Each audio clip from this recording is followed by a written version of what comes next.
সুখী পরিবার গঠনে স্বামীর ভূমিকা। প্রতিকার চ্যানেলের বন্ধুরা, আমাদের এবারের এপিসোডে আপনাদের স্বাগতম। এ পর্যায়ে আমরা দ্য কেয়ারিং হাজব্যান্ড তথা সুখী পরিবার গঠনে স্বামীর ভূমিকা কি হতে পারে এই বিষয়ে আপনাদের সামনে বেশ কয়েকটি পর্বে বিস্তারিত তুলে ধরব। আশা করছি শেষ পর্যন্ত আমাদের সাথেই থাকবেন। পরিবারের অভিভাবক পুরুষ এবং নারী একটি পরিবারের প্রধান দুইটি স্তম্ভ। তবে সৃষ্টির নিয়ম অনুসারে পুরুষকে কিছু বিশেষ গুণাবলী দেওয়া হয়েছে, যেহেতু তারা শারীরিক এবং বিচার বুদ্ধির দিক দিয়ে নারীর চেয়ে বেশি শক্তিশালী, আর তাই তাদেরকে পরিবারের অভিভাবক হিসেবে বিবেচনা করা হয়। মহান আল্লাহ তাআলা পুরুষদের পরিবারের অভিভাবক হিসেবে মনোনীত করেছেন এবং পবিত্র কোরআনে আল্লাহ তাআলা বলেন, অর্থ পুরুষেরা নারীদের অভিভাবক, কারণ আল্লাহ তাদের একের ওপর অপরকে শ্রেষ্ঠত্ব দান করেছেন এবং পুরুষেরা নিজেদের ধন সম্পদ থেকে ব্যয় করে। সতী সাধী স্ত্রীরা অনুগত এবং বিনম্র। স্বামীর অনুপস্থিতিতে তারা তার অধিকার ও গোপন বিষয় রক্ষা করে। আল্লাহই গোপনীয় বিষয় গোপন রাখেন। যদি স্ত্রীদের অবাধ্যতার আশঙ্কা করো, তবে প্রথমে তাদের সৎ উপদেশ দাও, এরপর তাদের শয্যা থেকে পৃথক করো এবং তারপরও অনুগত না হলে তাদেরকে শাসন করো। এরপর যদি তারা তোমাদের অনুগত হয়, তবে তাদের সাথে কর্কশ আচরণ করো না। নিশ্চয়ই আল্লাহ সমুন্নত মহিয়ান। পুরুষকে তার পরিবারে অধিক কঠিনতম দায়িত্বগুলো পালন করতে হয়। পুরুষ তার মেধা ও প্রজ্ঞা দ্বারা পরিবারের সবাইকে খুশি রাখতে পারে এবং তার ঘরকে সুখের স্বর্গ বানিয়ে তুলতে পারে, যেখানে স্ত্রী হতে পারে ঘরের ফেরেশতা। অর্থ প্রত্যেক পুরুষই হচ্ছে তার পরিবারের অভিভাবক এবং প্রত্যেক অভিভাবকের তার অধীনস্থদের উপর দায়িত্ব ও কর্তব্য রয়েছে। পরিবারের দায়িত্বরত পুরুষকে বুঝতে হবে নারীরাও পুরুষের মতোই মানুষ। তারও কিছু আশা আকাঙ্ক্ষা, স্বাধীনতার অধিকার এবং নিজস্ব জীবন আছে। তাকে বুঝতে হবে কোনো নারীকে বিয়ে করা মানে কর্মচারী নিয়োগ দেওয়া নয়, বরং একজন সঙ্গী ও বন্ধু খুঁজে নেওয়া, যে তার সাথে বাকি জীবন কাটাবে। পুরুষকে তার দেখাশোনা করতে হবে এবং ইচ্ছা অনিচ্ছার গুরুত্ব দিতে হবে। পুরুষ তার স্ত্রীর প্রভু নয়, বরং একজন নারীরও তার স্বামীর ওপর অধিকার রয়েছে। আল্লাহ তাআলা কোরআনে ইরশাদ করেন, আর পুরুষদের যেমন স্ত্রীদের ওপর অধিকার রয়েছে, তেমনিভাবে স্ত্রীদেরও অধিকার রয়েছে পুরুষদের ওপর। আর পরিবার পরিচালনার ক্ষেত্রে নারীদের ওপর পুরুষদের শ্রেষ্ঠত্ব রয়েছে, আর আল্লাহ হচ্ছেন পরাক্রমশালী, প্রজ্ঞাময়। স্ত্রীর দেখাশোনা করা। একটি পরিবারের উন্নতি এতে নিহিত আছে যে প্রত্যেক স্বামী তার স্ত্রীর প্রতি যত্নবান হবে, তেমনিভাবে স্ত্রীও তার স্বামীর প্রতি দায়িত্ব ও কর্তব্য পালন করবে, যেটাকে ইসলামেও অনেক মর্যাদা দেওয়া হয়েছে এবং এটাই হলো একজন মানুষের জন্য সর্বশ্রেষ্ঠ ও সবচেয়ে গুরুত্বপূর্ণ দায়িত্ব। একজন বিবাহিত পুরুষকে জানতে হবে কিভাবে আচরণ করলে তার স্ত্রীর চরিত্র ফেরেশতাতুল্য হয়ে ওঠে। স্ত্রীর আশা আকাঙ্ক্ষা ও বৈধ চাহিদা অনুযায়ী স্বামীকে তার জীবন গড়ে তুলতে হবে। একমাত্র ভদ্র আচরণ ও ব্যবহার দ্বারা সেই স্ত্রীকে তার দিকে আকৃষ্ট করতে পারে, পাশাপাশি তার ঘর সংসারের প্রতিও আগ্রহী করে তুলতে পারে। এ বিষয়টি আরও ব্যাখ্যা করা প্রয়োজন, যা পরবর্তীতে বিস্তারিতভাবে আলোচনা করা হবে। স্ত্রীকে ভালোবাসুন। নারীরা হল কোমল হৃদয়ের অধিকারী ও অত্যন্ত সংবেদনশীল। ভালোবাসা ও মায়া মমতাতেই তার অস্তিত্ব। সে অন্যের নিকট ভালোবাসা কামনা করে। সে অন্যের নিকট গ্রহণযোগ্যতা পেতে প্রচুর পরিমাণে ত্যাগ স্বীকার করতে প্রস্তুত থাকে। এই প্রবণতা তার মাঝে এত বেশি থাকে যে সে উপলব্ধি করে কেউ তাকে ভালোবাসে না। অতঃপর সে নিজেকে ব্যর্থ মনে করে, সে হতাশ ও বিমর্ষ হয়ে পড়ে। কাজেই এটা সর্বজন বিদিত যে একজন সফল মানুষের সুখী বৈবাহিক জীবনের রহস্য স্ত্রীর প্রতি ভালোবাসার প্রকাশের মধ্যে নিহিত। প্রিয় জনাব, আপনার স্ত্রী বিয়ের পূর্বে তার বাবা মায়ের ভালোবাসা ও আদর যত্নে বেড়ে উঠেছে। এখন সে আপনার সাথে বিবাহ বন্ধনে আবদ্ধ হয়েছে এবং তার বাকি জীবন একসাথে কাটানোর জন্য আপনাকে বেছে নিয়েছে। সে আশা করে আপনি তার ভালোবাসা ও আবেগ অনুভূতির সকল চাহিদা পূরণ করবেন। সে তার বাবা মা ও বন্ধু বান্ধবদের চেয়েও আপনার কাছে বেশি ভালোবাসা কামনা করে। সে আপনাকে প্রচণ্ড রকম বিশ্বাস করেছে বলেই তার অস্তিত্ব আপনার কাছে অর্পণ করেছে একটি সুখী প্রণয়ের রহস্য স্ত্রীর প্রতি আপনার ভালোবাসা প্রকাশের মধ্যে লুকায়িত। যদি আপনি তার হৃদয় জয় করতে চান, তাকে আপনার বাধ্যগত করতে চান, আপনি যদি আপনার সম্পর্ককে শক্তিশালী করতে চান, যদি চান স্ত্রী আপনাকে ভালোবাসুক এবং আপনার প্রতি বিশ্বস্ত থাকুক, তাহলে সবসময় তাকে স্নেহ করুন এবং তার প্রতি আপনার ভালোবাসা প্রকাশ করুন। স্ত্রীকে যদি স্নেহ থেকে বঞ্চিত করেন, তাহলে সে তার সংসার, সন্তান এবং আপনি সহ সব কিছুর ওপর আগ্রহ হারিয়ে ফেলবে। আপনার ঘরবাড়ির অবস্থা সবসময় অগোছালো থাকবে। সে এমন একজন মানুষের জন্য কষ্ট করতে রাজি হবে না যে তাকে ভালোবাসে না। সংসার এমন একটি জায়গা যেখানে হাজব্যান্ড ওয়াইফের মাঝে কোনো মায়া মমতা না থাকলে তা নরকতুল্য হয়ে যায়, যদিও তা সাজানো গোছানো এবং বিলাসবহুল জিনিসপত্রে পরিপূর্ণ থাকে। অশান্তির সংসারে আপনার স্ত্রী অসুস্থ হয়ে যেতে পারে বা তার স্নায়ুবৈকল্য হতে পারে। সে যদি আপনার দ্বারা সন্তুষ্ট না হয়, তাহলে সে অন্যের নিকট গ্রহণযোগ্যতা খোঁজার চেষ্টা করবে। সে আপনার প্রতি এতটাই অনাগ্রহী হয়ে উঠতে পারে যে হয়তো তালাক নেয়ার মতো সিদ্ধান্তও নিতে পারে। এ সব কিছুর জন্য আপনি দায়ী, কেননা আপনি তাকে সন্তুষ্ট রাখতে ব্যর্থ হয়েছেন। এটা সত্য যে অনেক তালাক এই ধরনের নির্দয়তার ফলস্বরূপও হয়ে থাকে। নিম্নোক্ত পরিসংখ্যানের দিকে লক্ষ্য করলে দেখা যায়, ভালোবাসার মনস্তাত্ত্বিক চাহিদা, স্ত্রীর ইচ্ছার প্রতি স্বামীর উদাসীনতা, নারীর মানসিক অবস্থার গুরুত্বকে অবহেলা করা অনেক ডিভোর্সের জন্য দায়ী। 2020 সনের জুন থেকে অক্টোবর পর্যন্ত 5 মাসে ঢাকায় দৈনিক 39টি তালাকের ঘটনা ঘটেছে, অর্থাৎ প্রতি 37 মিনিটে একটি তালাক হয়েছে। বিবাহ বিচ্ছেদ বেড়ে যাওয়ার পেছনে করোনার কারণে তৈরি হওয়া মানসিক, আর্থিকসহ নানামুখী চাপের পাশাপাশি পারিবারিক ও সামাজিক বন্ধন এবং যোগাযোগ কমে যাওয়াকে অন্যতম কারণ বলে মনে করেছেন সমাজবিজ্ঞানীরা। পরিসংখ্যান বলছে, তালাক দেওয়ার তালিকায় নারীদের সংখ্যায় বেশি। শহরে বা মফস্বল, শিক্ষিত বা অশিক্ষিত, ধনী বা শ্রমজীবী, যে কোনো হিসাবেই নারীরা আগের চেয়ে অনেক বেশি হারে তালাক দিচ্ছে। এর পেছনে অধিকাংশ নারীরা তাদের জীবনের প্রতি আগ্রহ হারিয়ে ফেলা, সম্পর্কের প্রতি হতাশা এবং তাদের ইচ্ছা এবং আবেগ অনুভূতির প্রতি স্বামীর উদাসীনতাকে দায়ী করছেন। একজন মহিলা আদালতে জবানবন্দি দেয় যে সে পণের টাকা পরিত্যাগ করতে প্রস্তুত ছিল, এমনকি তার স্বামীকে ডিভোর্সে রাজি করানোর জন্য তাকে কিছু টাকাও প্রদান করে। সে বলে তার স্বামী তার চেয়ে তার টিয়া পাখির প্রতি বেশি আগ্রহী, তাই সে আর তার সাথে থাকতে চায় না। পারিবারিক ভালোবাসা এবং বন্ধুত্ব যে কোনো কিছুর চেয়ে অধিক মূল্যবান এবং এটা আল্লাহর অলৌকিক শক্তির এক অন্যতম নিদর্শন এবং মানব জাতির জন্য এক বিশেষ নেয়ামত। পবিত্র কোরআনে আল্লাহ তাআলা ইরশাদ করেন, এবং তার নিদর্শনাবলীর মধ্যে আর এক নিদর্শন হচ্ছে, তিনি তোমাদের জন্য তোমাদের মধ্য হতে তোমাদের সঙ্গিনীদের সৃষ্টি করেছেন, যাতে তোমরা ওদের নিকট শান্তি পাও, এবং তিনি তোমাদের মধ্যে ভালোবাসা ও সহানুভূতি সৃষ্টি করেছেন। নিশ্চয় চিন্তাশীল সম্প্রদায়ের জন্য এতে নিদর্শন আছে।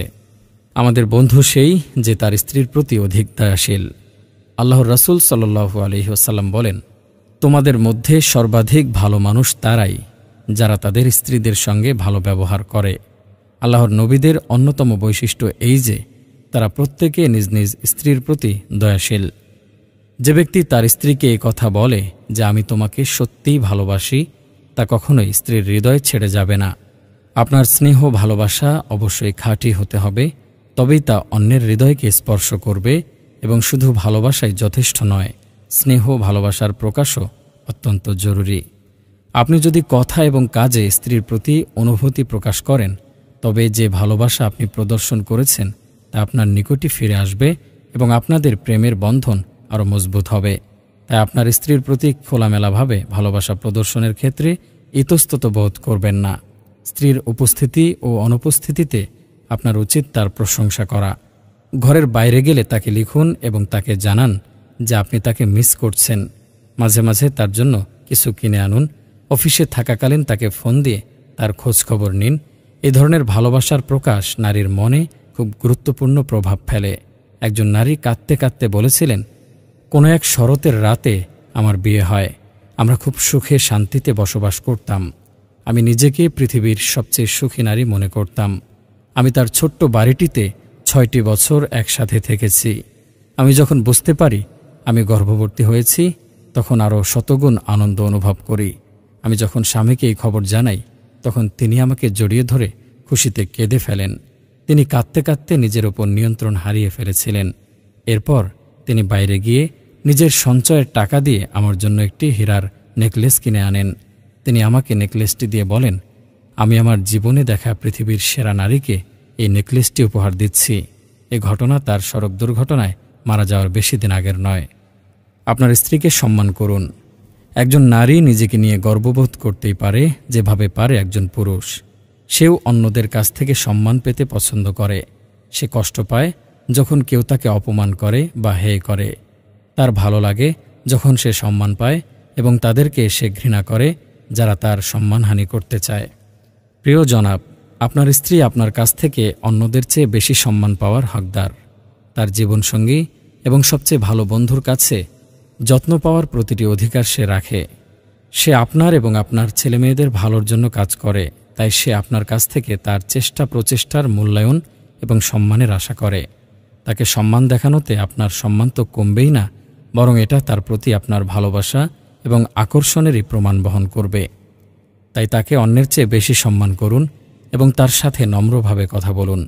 তার ওপর অযথা চিৎকার চেঁচামেচি করবেন না।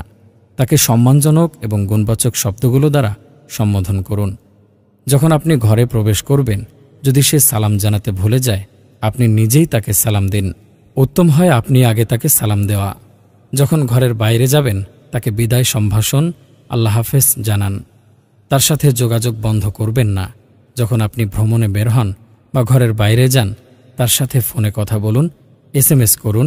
যখন অনেক মানুষের মাঝে থাকেন, তখনও তাকে সম্মান করুন। সব ধরনের অপমানজনক ও মানহানিকর আচরণ বর্জন করুন। তাকে কখনো গালাগালি করবেন না, এমনকি মজার ছলেও তাকে উত্ত্যক্ত করবেন না। এটা ভাববেন না যে আপনি তার অনেক কাছের মানুষ বলে আপনি তাকে নিয়ে মজা করলে সে কিছু মনে করবে না। সে হয়তো মুখে কিছু বলবে না, কিন্তু মনে মনে বিষয়টাকে অপছন্দ করবে। একজন সম্মানিত মহিলা বয়স 35-এর কাছাকাছি তার ডিভোর্স রিকোয়েস্টে বলেন, আমরা বিয়ে করেছি 12 বছর হলো। আমার স্বামী একজন ভালো মানুষ। ভালো এবং অমায়িক মানুষ হবার মতো তার অনেক গুণ রয়েছে, কিন্তু তিনি কখনো এটা বুঝতে চাননি যে আমি তার স্ত্রী এবং তারই 2 সন্তানের মা। তিনি সামাজিক অনুষ্ঠানগুলোতে নিজেকে একজন জুৎসই ব্যক্তি মনে করেন, কিন্তু তিনি সেখানে আমাকে বিরক্ত এবং অপমান করার মাধ্যমে নিজেকে জাহির করেন। আপনারা এটা বিশ্বাসই করতে পারবেন না যে আমি এতে কতটা আহত হই। আমার স্নায়ুতন্ত্র এসব কারণে এমনভাবে প্রভাবিত হয়েছে যে আমাকে মানসিক চিকিৎসকের দ্বারস্থ হতে হয় প্রতিনিয়ত। এ ব্যাপারে আমি আমার স্বামীর সাথে অনেকবার কথা বলেছি। আমি তাকে অনেকবার অনুরোধ করেছি আমার সাথে এভাবে আচরণ না করতে। আমি তার সামনে তার স্ত্রী হিসেবে আমার অবস্থান এবং বয়সের ম্যাচুরিটির বিষয়টা তুলে ধরে বলেছি যে তার জন্য এটা উচিত না অন্যদের সামনে আমার সাথে ঠাট্টা করা, যাতে তারা আমাকে নিয়ে হাসাহাসি করতে পারে। আমি এতে সবার সামনে বিব্রত বোধ করি, যেহেতু আমি কখনোই একজন রসিক বা মজাদার মানুষ ছিলাম না। আমি তার সাথে পেরে উঠতাম না। যেহেতু উনি আমার সমস্যাগুলোকে পাত্তাই দেন না, আমি তার থেকে আলাদা হয়ে যেতে চাই। আমি জানি আমি নিজে নিজে সুখী হতে পারবো না, কিন্তু আমি এমন একজন পুরুষের সাথে বসবাস করতে পারবো না যিনি প্রতিনিয়তই আমাকে হেয় করেন। সব স্ত্রী চায় যে তাদের স্বামীরা তাদের সম্মান করুক, এবং সবাই এটা অপছন্দ করবে যে তাদের স্বামীরা তাদের অপমান করবে। যদি কোনো স্ত্রী তার স্বামীর অপমানের সামনে চুপ করে থাকে, তার মানে এই না যে সে এটা পছন্দ করে। যদি আপনি আপনার স্ত্রীকে সম্মান করেন, সেও আপনাকে সম্মান করবে এবং এভাবে আপনাদের পারস্পরিক সম্পর্ক আরও জোরালো হবে। আপনি অন্যদের কাছ থেকেও সম্মান পেতে পারেন। যদি আপনি তার সাথে খারাপ আচরণ করেন, সেও আপনার সাথে তাই করবে। আবারও দোষটা আপনার, তার না। প্রিয় জনাব, বিয়ে করা মানে দাস কেনা না। আপনি একজন মুক্ত মানুষের সাথে দাসের মতো আচরণ করতে পারেন না। আপনার স্ত্রী আপনাকে বিয়ে করেছে এই জন্য যে যাতে সে তার বাকি জীবন এমন পুরুষের সাথে কাটাতে পারে যাকে সে ভালোবাসে। সে আপনার কাছে তাই আশা করে যা আপনি তার কাছ থেকে আশা করেন। তাই তার সাথে তেমন আচরণই করুন যেমন আচরণ আপনি তার কাছ থেকে আশা করেন। যে বিয়ে করে সে যেন তার স্ত্রীকে সম্মান করে, কারণ যে একজন মুসলিমকে সম্মান করবে, আল্লাহও তাকে সম্মানিত করবেন। এছাড়াও মহৎ ব্যক্তি ছাড়া তার স্ত্রীকে কেউ সম্মান করে না, আর নীচ ব্যক্তি ছাড়া কেউ তার স্ত্রীকে অপমান করে না। যে তার পরিবারকে অপমান করবে সে তার জীবন। স্বাগতম সুখী পরিবার গঠনে স্বামীর ভূমিকা এপিসোডের দ্বিতীয় পর্বে। স্বামী হিসেবে আপনার স্ত্রীর কাছে মার্জিত হন। আল্লাহ তাআলা পৃথিবীতে মানুষকে তার নিজ ইচ্ছায় বিভিন্ন সময়ে বিভিন্ন পথ বা উপায় সৃষ্টি করে দেন। একটার পর একটা ঘটনা ঘটান ও প্রকাশ করেন। বিশাল পৃথিবীতে আমাদের এই ক্ষুদ্র অস্তিত্ব একটি ক্ষুদ্র কণার মতো, যা প্রতিনিয়ত স্থানান্তর হয় এবং প্রত্যেক সময় অন্য কণাগুলোর সাথে ধাক্কা খেতে থাকে। পৃথিবীর পরিচালনা ক্ষমতা আমাদের হাতে নেই এবং পৃথিবীর ঘটনাগুলো আমাদের ইচ্ছায় হয় না। যে মুহূর্ত থেকে একজন ব্যক্তি সকালবেলা ঘর থেকে বের হয়, সেই মুহূর্ত থেকে সন্ধ্যাবেলায় ঘরে আসা পর্যন্ত একজন মানুষ শত অপ্রীতিকর পরিস্থিতির সম্মুখীন হতে পারে। এভাবে একজন ব্যক্তি সারা জীবনে অনেক ধরনের প্রতিকূল পরিস্থিতির মধ্য দিয়ে যায়। কেউ হয়তো অন্যের দ্বারা অপমানিত হয়, কারো অবন্ধুস্বরূপ সহকর্মী থাকে, বাসের জন্য দীর্ঘ সময় অপেক্ষা করতে হতে হয়, কর্মক্ষেত্রে অভিযুক্ত হতে হয়, কেউ টাকা হারিয়ে ফেলে, কেউ বা সর্বশান্ত হয়। এ ধরনের এক বা একাধিক ঘটনার সম্মুখীন হয়েছেন যে কেউ যে কোনো সময় যে কোনো জায়গায়। আপনি আপনার জীবনের প্রতিদিনকার ঘটনা প্রবাহে হতাশ হয়ে পড়তে পারেন, যা একটা টাইম বোমার সাদৃশ্য, যা যে কোনো সময় বিস্ফোরিত হতে পারে। হ্যাঁ, আপনি হয়তো আপনার ঘটনাগুলোর জন্য অন্য কাউকে বা পৃথিবীকে দোষারোপ করতে পারেন না। তাই আপনি যখন ঘরে আসেন, আপনার স্ত্রী বা সন্তানের ওপর রাগ ঝাড়ার চেষ্টা করেন। আপনি ঘরে এমনভাবে প্রবেশ করেন যেন ঘরে আজরাইল মৃত্যুর ফেরেশতা প্রবেশ করেছে। আপনার সন্তানরা আপনার সামনে থেকে ছোট্ট ইঁদুরগুলোর মতো পালিয়ে যায়। ইসলাম এমন আচরণ করতে নিষেধ করেছে। আপনার উচিত এর থেকে শোধরানোর উপায় বের করা।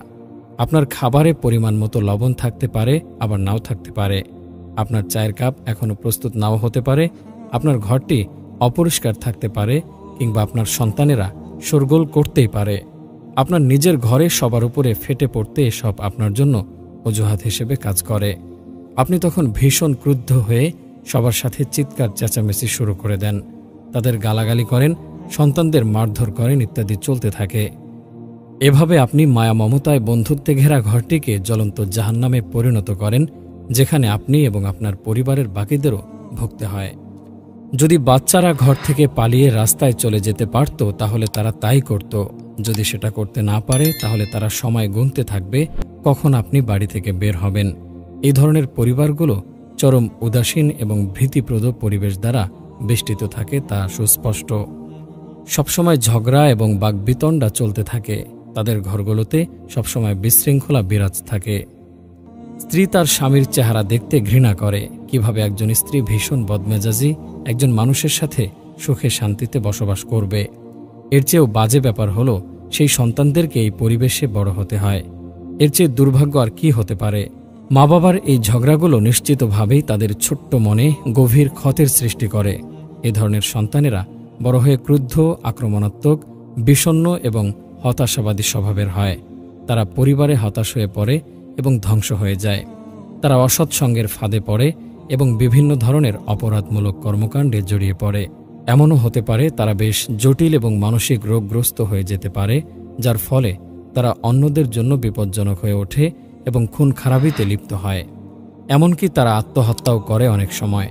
সম্মানিত দর্শকবৃন্দকে অপরাধীদের উত্থানের পটভূমি সম্পর্কে গবেষণা করার অনুরোধ রইল। পরিসংখ্যান এবং অপরাধীদের প্রাত্যহিক ঘটনা তাই প্রমাণ করে। এর দায়ভার পরিবারের সেই সব হর্তাকর্তাদের ওপর বর্তায় যারা নিজেদের রাগ আর বদমেজাজকে নিয়ন্ত্রণ করতে পারে না এবং পরিবারের সদস্যদের সাথে দুর্ব্যবহার করে। এই ধরনের ব্যক্তিরা এ জীবনে তো সুখের ছোঁয়া পায়ই না এবং পরবর্তী জীবনেও শাস্তির সম্মুখীন হবে। হে জনাব, পৃথিবীর ঘটনাগুলোকে নিয়ন্ত্রণ করার মতো সামর্থ্য আমাদের নেই। দুর্ঘটনা, কষ্ট এবং দুঃখজনক ঘটনাগুলো আমাদের জীবনের অবিচ্ছেদ্য অংশ। সবাই কষ্টের সম্মুখীন হয় বিভিন্ন সময়। আসল ব্যাপার হলো, একজন মানুষ কষ্টের মধ্য দিয়েই পরিপক্কতা অর্জন করে। একজন মানুষকে সাহসের সাথে এসবের মুখোমুখি হতে হবে এবং এসবের সমাধানের চেষ্টা করতে হবে। মানুষের এমন হাজারো ছোট বড় সমস্যার মোকাবেলা করার শক্তি আছে, আল্লাহ তাআলা তা দিয়েছেন। জাগতিক ঘটনাগুলোই আমাদের মানসিক বিপর্যয়ের একমাত্র কারণ নয়, বরং আমাদের নার্ভাস সিস্টেম যা এসব ঘটনাগুলোতে প্রভাবিত হয় এবং আমাদের মধ্যে অস্বস্তির সৃষ্টি করে। তাই একজন ব্যক্তি যখন মন্দ ঘটনার সামনে নিজেকে নিয়ন্ত্রণ করতে পারে, সে বিরক্ত বা ক্রুদ্ধ হয় না। ধরুন আপনি একটা অপ্রীতিকর ঘটনার সম্মুখীন হয়েছেন। এই ঘটনাটা আপনার দৈনন্দিন জীবনের একটি অবিচ্ছেদ্য অংশ, যাতে আমাদের কোনো হাত নেই বা যা আমরা প্রতিরোধ করতে পারি না। অথবা এটা এমন কোনো ঘটনাও হতে পারে যাতে আমরা আমাদের সিদ্ধান্তের প্রয়োগ করতে পারি। এটা সুস্পষ্ট যে প্রথম ক্ষেত্রে আমাদের রাগ বা ক্রোধ কোনো কাজে আসবে না। আমরা ভুল করব যদি আমরা রেগে যাই বা মেজাজ হারিয়ে ফেলি। আমাদের এটা মনে রাখতে হবে যে আমরা এটা ঘটার জন্য দায়ী ছিলাম না, এবং আমাদের উচিত হাসি মুখে তাকে স্বাগত জানানো। কিন্তু আমাদের খারাপ অভিজ্ঞতা যদি দ্বিতীয় প্রকারের হয়, তাহলে আমরা এর উপযুক্ত সমাধান খুঁজতে পারি। যদি আমরা দুঃখ কষ্টের সময়গুলোতে আশা না হারাই এবং নিজেদেরকে নিয়ন্ত্রণ করার চেষ্টা করি, তাহলে বিজ্ঞতার সাথে আমরা আমাদের সমস্যাগুলোকে কাটিয়ে উঠতে পারব। এইভাবে আমরা ক্রোধের শরণাপন্ন হওয়া থেকে বেঁচে থাকতে পারি এবং আমরা স্বয়ং নিজেই আমাদের সমস্যাগুলোর সমাধান করতে পারি। তাই একজন জ্ঞানী মানুষ হলেন তিনি, যিনি কষ্টের মাঝেও ভেঙে পড়েন না। ধৈর্য এবং জ্ঞানের দ্বারা আমরা চাইলেই আমাদের বাধা বিপত্তিগুলোকে পেরিয়ে যেতে পারি। এটা কি দুঃখের বিষয় নয় যে আমরা সেই সমস্ত বিষয়ের উপর নিয়ন্ত্রণ হারিয়ে ফেলি যা ঘটা একেবারেই আবশ্যম্ভী? অধিকন্তু কেন আপনি আপনার স্ত্রী এবং সন্তানদের আপনার দুর্ভাগ্যের জন্য দায়ী করবেন? আপনার স্ত্রী তার দায়িত্ব পালন করছে। তাকে ঘরবাড়ি তত্ত্বাবধান করতে হয়, সন্তানদের দেখভাল করতে হয়, কাপড় ধুতে হয়, রান্নাবান্না করতে হয়, কাপড় ইস্ত্রি করতে হয়, ঘর পরিষ্কার করতে হয় ইত্যাদি বিভিন্ন রকম কাজ করতে হয়। আপনার উচিত আপনার আচার আচরণ দ্বারা তাকে উৎসাহিত করা। আপনার সন্তানরাও তাদের নিজ নিজ কাজ করছে। তারাও তাদের বাবার জন্য অপেক্ষা করে যে তাদেরকে আনন্দ দেবে। তাদেরকে ভালো জিনিস শেখান এবং তাদেরকে পড়াশোনায় উৎসাহ দান করুন। এটা কি সুন্দর দেখায় যে আপনি আপনার পরিবারের সাথে একটা ভয়ানক আর ক্রুদ্ধ চেহারা নিয়ে হাজির হচ্ছেন? তারা আপনার কাছে তাদের ন্যায়নিষ্ঠ ইচ্ছা আকাঙ্ক্ষা পূরণের বাসনা রাখে। তারা আপনার কাছে দয়ার আশা করে এবং নম্র এবং সুন্দর আচরণ কামনা করে। তারা আপনাকে ঘৃণা করবে তাদের অনুভূতিগুলোকে এড়িয়ে যাওয়ার জন্য এবং ঘরকে অন্ধকার করে রাখার জন্য, যেখানে কোনো সুখের ঝলকই নেই। আপনি কি জানেন তারা কতটা ভুগবে আপনার এই অপ্রীতিকর এবং কঠোর আচরণের দ্বারা? এমনকি আপনি যদি আপনার পরিবারকে অতটা গুরুত্ব সহকারে নাও নেন, অন্ততপক্ষে নিজেকে একটু দয়া করুন। আপনি নিশ্চিত থাকতে পারেন যে আপনি এমন বদমেজাজি হওয়ার দরুন নিজের স্বাস্থ্যের ক্ষতি করছেন। কিভাবে আপনি আপনার কাজকর্ম চালিয়ে যাবেন আর কিভাবেই বা আপনি কোনো কিছুতে সাফল্য লাভ করবেন? কেন আপনি আপনার ঘরকে জাহান্নাম বানিয়ে ফেলছেন? এটাই কি ভালো নয় যে আপনি সবসময় সুখে থাকবেন এবং ক্রোধের দ্বারা নয় বরং প্রজ্ঞার দ্বারা নিজের সমস্যাগুলোকে মোকাবেলা করবেন? আপনি কি এটা বিশ্বাস করেন না যে রাগ আপনার সমস্যাকে সমাধান করতে পারে না, বরং এটা সমস্যাকে আরও বাড়িয়ে দেয়? আপনি কি একমত হবেন না যে যখন ঘরে থাকবেন আপনার বিশ্রাম নেওয়া উচিত এবং শক্তি সঞ্চয় করা উচিত, যাতে আপনি প্রশান্ত মন দ্বারা একটা উপযুক্ত সমাধান খুঁজে পান? আপনার হাসি মুখের সাথে আপনার পরিবারের সদস্যদের সঙ্গে সাক্ষাৎ করা উচিত। আপনার তাদের সাথে হাসি ঠাট্টা করা উচিত সুন্দরতম উপায়ে এবং পরিবারে একটা সুন্দর পরিবেশ সৃষ্টি করার চেষ্টা করা উচিত। আপনার উচিত তাদের সাথে পানাহার করা, বিশ্রাম নেওয়া। এভাবে আপনি এবং আপনার পরিবার সুখের ছোঁয়া পাবে এবং আপনি বিভিন্ন সমস্যাকে খুব সহজেই সমাধান করতে পারবেন। তাই পবিত্র জীবন বিধান ইসলাম ধর্ম ঈমানের সর্বোচ্চ পর্যায়ের একটি নিদর্শন হিসেবে সদাচরণের উপর জোর দিয়েছেন। আল্লাহর রাসূল সাল্লাল্লাহু আলাইহি ওয়াসাল্লাম বলেন, যার আচরণ যত ভালো তার ঈমান তত বেশি পূর্ণ। তোমাদের মধ্যে সেই ব্যক্তি সর্বোত্তম যে তার পরিবারের কল্যাণ করে। লোকমান হাকিম বলেন, একজন জ্ঞানী লোকের অবশ্যই পরিবারের সাথে শিশুসুলভ আচরণ করতে হবে এবং পুরুষোচিত আচরণ ঘরের বাইরের জন্য রাখতে হবে। সুখী পরিবার গঠনে স্বামীর ভূমিকা। এ পর্যায়ে তৃতীয় পর্বে আপনাদের স্বাগতম। অযথা স্ত্রীর প্রতি অভিযোগ করবেন না। জীবনে অনেক সমস্যাই থাকে, এমন কেউ নেই যে সে তার পরিস্থিতি নিয়ে পুরোপুরি খুশি। কিছু লোকেরা তাদের কষ্টের তুলনায় অন্যের চেয়ে বেশি ধৈর্যশীল। তারা তাদের কষ্ট ও পরিশ্রমকে মাথায় রাখে এবং তা প্রকাশের যথার্থ সময় ছাড়া সেটা প্রকাশ করে না। অন্যদিকে এমন অনেক লোক আছে যারা এতই দুর্বল যে তারা কখনো নিজের সমস্যার কথা নিজের মধ্যে রাখতে পারে না। তারা অভিযোগ করতে এতটাই অভ্যস্ত যে অন্যদের সাথে দেখা হওয়ার সাথে সাথেই তারা তাদের জীবনের সমস্যা নিয়ে সমালোচনা করা শুরু করে দেয়। যেখানেই তারা যায় এবং যখনই কোনো সমাবেশে উপস্থিত হয়, তখনই তারা তাদের প্রতিদিনের সমস্যাগুলোর সম্পর্কে সমালোচনা করা শুরু করে দেয়, যা অন্যদের জীবনকেও প্রভাবিত করতে থাকে। যেন মনে হয় অন্যের সুখ নষ্ট করার জন্য শয়তান নিজেই তাদেরকে একটি মিশনে নামিয়েছে। এজন্য বেশিরভাগ বন্ধুবান্ধব এবং আত্মীয়স্বজন এসব বিষয় নিয়ে নিজেকে জড়াতে চায় না এবং তাদের থেকে যতটা সম্ভব দূরে থাকার চেষ্টা করে। তবে তাদের স্ত্রীর জন্য বিষয়টা অত্যন্ত দুঃখজনক এবং তাদের বাচ্চাদের জন্য, কারণ আর কেউ যখন তাদের এই সমালোচনা শোনার জন্য প্রস্তুত থাকে না, তখন এইসব পুরুষরা তাদের পরিবারের সাথেই তাদের সমস্যার কথাগুলো বলতে থাকে। তারা কখনো কখনো তাদের ব্যয়, ট্যাক্স, বন্ধু, সহকর্মী, তাদের ব্যবসা, রোগ, চিকিৎসা ইত্যাদি বিষয়ে অভিযোগ করতেই থাকে। এই পুরুষেরা খুবই হতাশাবাদী এবং পৃথিবীতে ভালো কোনো কিছুই তারা দেখতে পায় না। তারা নিজেরা ক্ষতিগ্রস্ত হওয়ার পাশাপাশি বিশেষত তাদের পরিবারকেও ক্ষতিগ্রস্ত করতে থাকে। সুপ্রিয় দর্শক, সারাক্ষণ অভিযোগ করে কি লাভ? ক্রুদ্ধ হয়ে আপনি কি অর্জন করবেন? কেন আপনি ট্যাক্সি ড্রাইভারের ওপর করা রাগ আপনার পরিবারের ওপর দেখাবেন? আপনার ব্যবসার ক্ষতি হলে কেন আপনি আপনার স্ত্রীকে তার জন্য দোষারোপ করবেন? আপনি ভুলে যাবেন না যে আপনার এই মনোভাব আপনার পরিবারকে আপনার কাছ থেকে দূরে সরিয়ে দেবে। তারা আপনার ওপর এবং বাড়ির সকলের ওপর বিরক্ত হয়ে উঠবে। এমনকি তারা বাড়ি থেকে পালাতে পারে এবং বিভিন্ন কুটোজালের ফাঁদে পড়ে দুর্নীতি ও অপরাধের শিকার হতে পারে।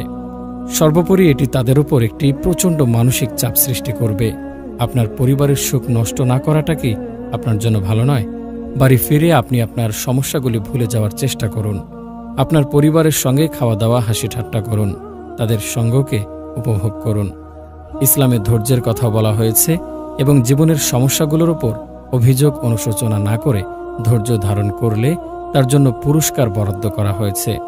যখন মুসলমানদের ওপর কষ্ট আসে তখন তাদের আল্লাহর ওপর অভিযোগ অনুশোচনা করা উচিত না, বরং সমস্ত সমস্যার মূল চাবিকাঠির অধিকারী আল্লাহর কাছে তাদের সাহায্য চাওয়া উচিত। অযথা স্ত্রীর দোষ খোঁজা থেকে বিরত থাকুন। কিছু পুরুষ ক্রমাগত সমস্ত কিছুতে ত্রুটি খুঁজতেই থাকে। তারা প্রতিটি তুচ্ছ বিষয় নিয়ে চিৎকার শুরু করে যে এই টেবিলটি কেন নোংরা হয়ে আছে, দুপুরের খাবার কেন এখনো প্রস্তুত হয়নি, ফুলদানিটি কেন এখানে, ছাই রাখার পাত্রটি মেঝেতে কেন, ইত্যাদি ইত্যাদি। কিছু পুরুষ এত দ্রুত তার মনোভাব পরিবর্তন করে যে এটি তাদের পরিবারে অশান্তি সৃষ্টি করে এবং কখনো কখনো এই আচরণের ফলে তাদের পরিবারের বিচ্ছেদও ঘটে। অবশ্যই আমরা বলছি না যে পুরুষের তাদের স্ত্রীদের কি করা উচিত এবং কি করা উচিত না সেটা বলার কোনো অধিকার নেই। মহিলারাও যেন পরিবার সম্পর্কিত পরামর্শের বিষয়ে একগুঁয়েমি না দেখায়। যদিও পুরুষেরা পরিবারের অভিভাবক হিসেবে নিজের কর্তব্যটি যাতে সঠিকভাবে পালন করতে পারে সে হিসেবে নিজের বুদ্ধি ও যুক্তিসঙ্গত কাজ করা উচিত। স্ত্রী যদি বাড়ির কাজে কোনো পরামর্শ দেয় তবে সেটা বিবেচনায় নিতে আন্তরিক মনোভাব রাখাটা অত্যন্ত গুরুত্বপূর্ণ। প্রকৃতপক্ষে যেহেতু একজন পুরুষের হাতে পরিবারের সমস্ত কাজের অংশ নেয়ার মতো পর্যাপ্ত সময় থাকে না এবং দোষ যেন শুধু স্ত্রীরই। আবার কেউ কেউ সরাসরি অভিযোগের আঙ্গুলি স্ত্রীর দিকেই উত্থাপন করে বসে। সন্তান জন্মোত্তরকালের স্পর্শকাতর সময়গুলোতে স্ত্রীকে সঙ্গ দেয় না। স্ত্রীর মাতৃত্বকালীন সংবেদনশীল মুহূর্তগুলোতেও তার পাশে না থেকে ব্যস্ততার ভান করে সদা এড়িয়ে চলে। এমনকি কন্যা সন্তান জন্মদানের অপরাধে নিষ্ঠুর স্বামী স্ত্রীর গায়ে হাত তুলতেও দ্বিধা করে না, এমনকি অর্ধমাতাল হয়ে তালাক পর্যন্ত দিয়ে ফেলে। তাদের এই বর্বরতা জাহেলি যুগের নৃশংসতাকেও হার মানায়, যার কিঞ্চিত বর্ণনা পবিত্র কোরআনে চিত্রায়িত হয়েছে। যখন তাদের কাউকে কোনো সন্তান জন্মগ্রহণের সুসংবাদ দেয়া হতো তখন রাগে ক্ষোভে তাদের চেহারা পাংশুবর্ণ ধারণ করত। তখন সে জনসমাগম এড়িয়ে চলত। চক্ষু লজ্জার ভয়ে সে সমাজ, পাড়া প্রতিবেশীদের থেকে পালিয়ে বেড়াত। আর মনে মনে ভাবত তাকে কি চিরকালে এই কলঙ্কের বোঝা বয়ে নিয়ে বেড়াতে হবে, নাকি নবজাতক কন্যা শিশুটিকে মাটিচাপা দিয়ে এ অধ্যায়ের চিরসমাপ্তি ঘটিয়ে দেবে। কতই না নিকৃষ্ট তার কলুষিত চিন্তাধারা। এক মহিলা আদালতে এই মর্মে অভিযোগ দায়ের করল, প্রায় 2 বছর আগে আমাদের বিয়ে হয়।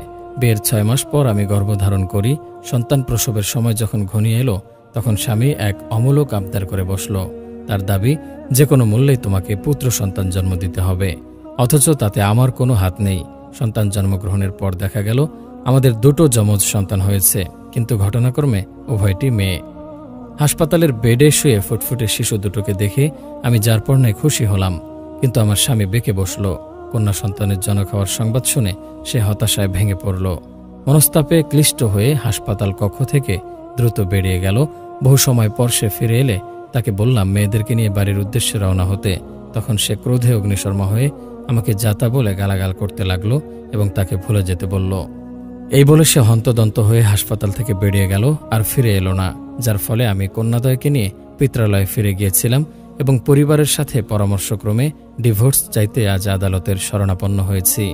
আরেকজন মহিলা ব্যথাতুর হৃদয়ে তার শোক গাথা জীবন কাহিনী এভাবে বর্ণনা করল, আমার বৈবাহিক জীবন সুদীর্ঘ 21 বছরের অম্লমধুর ইতিহাস। আমাদের সংসারে আছে 5 জন কন্যা সন্তান, যারা রূপে গুণে অনন্যা, বিদ্যা বুদ্ধিতে অতুলনীয়া, শিক্ষা দীক্ষায় অসামান্য, বাবা মায়ের সেবা যত্নে প্রত্যেকেই একান্ত আন্তরিক। কিন্তু হঠাৎই তাদের বাবার মাথায় ভূত চেপে বসল, তার একটা পুত্র সন্তান চাই। তাই সে দ্বিতীয় বিবাহ করতে খুব আগ্রহী। দ্বিতীয় বিবাহের জন্য সে নাছোড়বান্দা হয়ে আমার কাছে অনুমতি চাইছে। অথচ ইসলাম এ জাতীয় ন্যাক্কারজনক চিন্তা চেতনার মূলে কুঠারাঘাত হেনে সাম্যের গান গেয়ে সুদীপ্ত কণ্ঠে ঘোষণা দিয়েছে, ছেলে হোক মেয়ে হোক প্রত্যেকের মাঝে রয়েছে অন্তর্নিহিত কল্যাণ। কন্যা সন্তানের জনক জননীর প্রতি সুসংবাদের বিবরণ দিয়ে নবীজি বলেন, যে ব্যক্তি 3 কন্যা সন্তানকে লালন পালন করবে অথবা 3 সহোদরা বোনের ভরণ পোষণের দায়িত্ব নেবে, জান্নাত লাভ তার জন্য অবধারিত হয়ে যাবে। একবার ভাবুন তো, কন্যা সন্তান যদি দুর্ভাগ্যের বিষয় হতো, তাহলে আল্লাহ তার প্রিয় রাসূলকে একের পর এক কন্যা সন্তানের জনক বানাতেন না, তার ঐরসে একাধারে 3 জন কন্যা সন্তানের জন্মদান করতেন না। আমরা নিজেদেরকে 21 শতাব্দীর আধুনিক মনা সুশীল সভ্য নাগরিক হিসেবে দাবি করি, তাহলে কিভাবে আমরা এরূপ কদর্য ধারণার হৃদয়ে লালন করি? কিভাবে কন্যা সন্তান জন্মদান করলে সকল অভিযোগের তীর স্ত্রীর দিকে নিক্ষেপ করি, অথচ স্বামী স্ত্রীর সম্মিলিত যৌথ প্রচেষ্টার মাধ্যমেই সন্তান উৎপাদন প্রক্রিয়া সম্পন্ন হয়ে থাকে। স্বামী যদি স্ত্রীকে দুষতে পারে, তাহলে তো স্ত্রীরও অধিকার আছে স্বামীর ওপর দায়ভার চাপানোর। আসলে এক্ষেত্রে কারোরই কোনো দোষ নেই, সবই হলো আল্লাহর ইচ্ছা ও প্রজ্ঞার বহিঃপ্রকাশ। ছেলে হোক মেয়ে হোক উভয়ই তো আমাদেরই সন্তান। যথাযথ লালন পালন ও নিবিড় পরিচর্যা পেলে আমাদের কন্যা সন্তানও উন্নত মানসিকতার অধিকারী, অনন্য ব্যক্তিত্বে পরিণত হতে পারে। কয়েকটি দিক বিবেচনা করে পুত্র সন্তানের চাইতে কন্যা সন্তানই উত্তম। সেগুলো হলো, প্রথমত, ছেলেদের তুলনায় মেয়েরা পিতামাতার সেবা যত্ন ও আদর আপ্যায়ন বেশি করে থাকে, তাদের প্রতি বেশি দয়াদ্র হয়। কিন্তু ছেলেরা স্বাবলম্বী হয়ে গেলে মাতা পিতার তেমন একটা খোঁজ খবর নেয় না। নিরপেক্ষ দৃষ্টিতে বিচার বিবেচনা করলে ছেলেদের চাইতে মেয়েরাই বাবা মায়ের অধিক ভালোবাসা লাভের দাবিদার। দ্বিতীয়ত, ছেলেদের তুলনায় মেয়েদের লালন পালনে মাতা পিতার কম অর্থ ব্যয় হয়, কারণ মেয়েরা অল্প সময় বাপের বাড়িতে থাকে। বিয়ের বয়স হলেই তাকে বাপের বাড়ি থেকে নতুন জীবন শুরু করার উদ্দেশ্যে স্বামীর বাড়িতে গমন করতে হয়। কিন্তু ছেলে সন্তান একটি দীর্ঘ সময় ধরে বাবা মায়ের সাথে অবস্থান করে। ছেলের পড়ালেখা, খাওয়া দাওয়া, হাত খরচ সহ অসংখ্য অগণিত খাতে পিতামাতাকে দীর্ঘ সময় ধরে অর্থ ব্যয় করে যেতে হয়। পড়ালেখা শেষ করে চাকরি পাওয়ার আগ পর্যন্ত তার সার্বিক বিষয়ে খরচ বহন করতে হয়। এখানেই শেষ নয়, ছেলেকে বিয়ে দেওয়ার পর তাদেরকে নতুন ঘর, সংসারের যাবতীয় আসবাবপত্র সহ বিয়ে অনুষ্ঠানের সিংহভাগ ব্যয়ভারী মা বাবার ওপর বর্তায়। তৃতীয়ত, নিজ ঐরসজাত ছেলে সন্তানের চাইতেও মেয়ের ঘরের নাতি নাতনিরা তাদের নানা ভাই ও নানু আপুর সেবা যত্নে বেশি মনোযোগী ও অত্যধিক আন্তরিক হয়ে থাকে। আমাদের নিত্য নৈমিত্তিক জীবন ব্যবস্থার চলমান বাস্তবতাই হল যার জ্বলন্ত প্রমাণ। কিছু স্বাস্থ্য বিশেষজ্ঞের মতে গর্ভস্থ সন্তানের লিঙ্গ নির্ধারণ হয় গর্ভধারণের প্রথম 2 মাস মায়ের খাদ্যাভ্যাসের ওপর। সুতরাং কোনো স্বামী যদি ছেলে সন্তান লাভের প্রতি একান্ত অভিলাষী হয়ে থাকে, তাহলে সে যেন সংশ্লিষ্ট স্বাস্থ্য বিশেষজ্ঞদের দ্বারস্থ হয়ে তার প্রেসক্রিপশন মোতাবেক স্ত্রীকে খাদ্যাহার করায়। তারপরও যেন সে বাচ্চা হওয়ার পর স্ত্রীকে না দোষে। একজন দূরদৃষ্টি সম্পন্ন ব্যক্তি কন্যা সন্তান জন্ম হবার খবর শুনে ব্যথিত হতে পারে না, বরং আনন্দিত হয়ে উঠবে, স্ত্রীর প্রতি হবে কৃতজ্ঞ, তাকে নন্দিত উপঢৌকনে ভূষিত করবে। সন্তানের জনক হবার সুক্রিয়া প্রকাশ করে সে আকিকা অনুষ্ঠানের আয়োজন করবে এবং আত্মীয় স্বজন, পাড়া প্রতিবেশী, গরিব ফকির সকলকে দাওয়াত করে অন্তত একবেলা আপ্যায়নের ব্যবস্থা করবে। একজন আদর্শ পিতা তার পুত্র সন্তান ও কন্যা সন্তানের মাঝে কোনো প্রকার বৈষম্য করতে পারে না। কন্যা সন্তান জন্মদানের কারণে কাউকে দোষারোপ করতে পারে না। এভাবেই সে জাহেলি যুগের ধিকৃত প্রথাকে ঘৃণা ভরে প্রত্যাখ্যান করবে, যেই চেতনা প্রাথমিক যুগের মুসলমানদের মাঝেও সংক্রমিত হয়েছিল। জনৈক সাহাবী কন্যা সন্তানের পিতা হওয়ার সংবাদ পেয়ে বড় ব্যথিত হয়ে পড়ল। সে ভগ্ন হৃদয়ে নবীজির দরবারে এসে গোমড়া মুখ হয়ে ঝিম মেরে বসে রইল। নবীজি তাকে দেখে বললেন, কি হলো তোমার? একেবারে মনমরা হয়ে বসে আছো দেখছি। সে বলল, সংবাদ পেলাম আমার স্ত্রী কন্যা সন্তান প্রসব করেছে। তখন নবীজি তাকে বললেন, দেখো জমিন কত সুবিস্তৃত, তাকে নিয়ে ভেবো না জমিনের কোনো এক অংশে সে তার জায়গা করে নেবে। দেখো আসমান কত প্রসারিত, তার ভবিষ্যৎ নিয়ে চিন্তিত হইও না, আসমানওয়ালাই তাকে নিরাপদ আশ্রয় দেবে। সে তোমার ঘরে খালি হাতে আসেনি, বরং তার জন্য বরাদ্দকৃত রিজিক নিয়ে এসেছে। আসলে কন্যা সন্তান যেন এক সুভাষিত পুষ্পরাজ, যার নির্মল হাসির আভা আপনার হৃদয় তরঙ্গে বাজাবে স্বর্গীয় অপ্সরার মোহময়ী সুরেলা ঐকতান, যার আখি যুগলের নিষ্পাপ চাহনি আপনার দেহ মন জুড়ে বইয়ে দেবে অনাবিল প্রশান্তির ফলগধারা। সুখী পরিবার গঠনে স্বামীর ভূমিকা এপিসোডের ১৪তম পর্বে আপনাদের স্বাগতম। গর্ভাবস্থা এবং প্রসবকালীন সময়। গর্ভাবস্থার সময়কাল একটি শিশুর জীবনের জন্য অত্যন্ত সংবেদনশীল সময়। মায়ের পুষ্টিকর খাওয়া দাওয়ার অভ্যাস, তার শারীরিক গতিবিধি, মানসিক আচরণ তার নিজের এবং গর্ভের শিশু উভয়ের জীবনের জন্যই অত্যন্ত গুরুত্বপূর্ণ। শিশুর সুস্বাস্থ্য বা অসুস্থতা, সক্ষমতা বা দুর্বলতা, কদর্যতা বা সৌন্দর্য, ভালো বা খারাপ আচরণের কারণ এবং বুদ্ধিমত্তা ও বিচক্ষণতা অনেকটা মাতৃগর্ভেই প্রতিষ্ঠিত হয়। আল্লাহ তাআলা পবিত্র কোরআনে বলেছেন, প্রত্যেক নারী গর্ভে যা ধারণ করে এবং জরায়ুতে যা কিছু কমে ও বাড়ে, আল্লাহ সবকিছু জানেন। তার কাছে প্রত্যেক বস্তুরই একটি পরিমাণ আছে। বিশেষজ্ঞদের মধ্যে একজন লিখেছেন, শিশু তার মায়ের সুরক্ষিত স্বাস্থ্য দুর্গে বা অসুস্থতার ধ্বংসাবশেষেও বৃদ্ধিপ্রাপ্ত হতে সক্ষম। কিন্তু এটি স্পষ্ট যে উল্লেখিত শেষ স্থানটি কোনো উপযুক্ত স্থান নয় যেখানে কোনো আত্মা বা মানুষের বসবাস করা উচিত। এজন্যই বলা যায় যে সমগ্র পৃথিবীর সকল সৃষ্টির তুলনায় পিতামাতাই তার কাঁধে সবচেয়ে গুরুতর দায়িত্বভার গ্রহণ করে। অতএব গর্ভাবস্থার সময়কালে কোনোভাবেই একটি সাধারণ বা সামান্য সময় হিসেবে বিবেচনা করা উচিত নয়। কোনো সন্তানের গর্ভাবস্থা শুরু হলে তার পিতামাতার উপর একটি গুরুতর দায়িত্ব অর্পিত হয়। পিতামাতা তাদের দায়িত্ব কর্তব্যগুলো পালন করতে গিয়ে তাদের অজান্তেই অনিচ্ছাকৃতভাবে বিভিন্ন রকমের সমস্যা তৈরি করে ফেলতে পারেন, যার মধ্যে অনেকগুলি সমস্যার প্রতিকার করা অত্যন্ত কঠিন হয়ে পড়ে। এসব ক্ষেত্রে আমাদের উল্লেখিত বিষয়গুলির প্রতি দৃষ্টিপাত করা জরুরি। খাদ্য। একটি ভ্রূণ তার মাতৃগর্ভের স্বাভাবিক রক্ত চলাচল প্রক্রিয়ার মাধ্যমে খাদ্য গ্রহণ করে এবং বেড়ে ওঠে।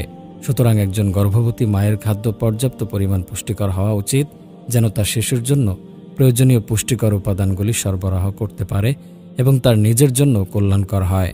সুতরাং মায়ের খাদ্য ভিটামিন, প্রোটিন, ফ্যাট, চিনি, শর্করা জাতীয় খাদ্য বা কোনো ভিটামিনের অভাব হলে তা শিশুর স্বাস্থ্যের জন্য ক্ষতিকর।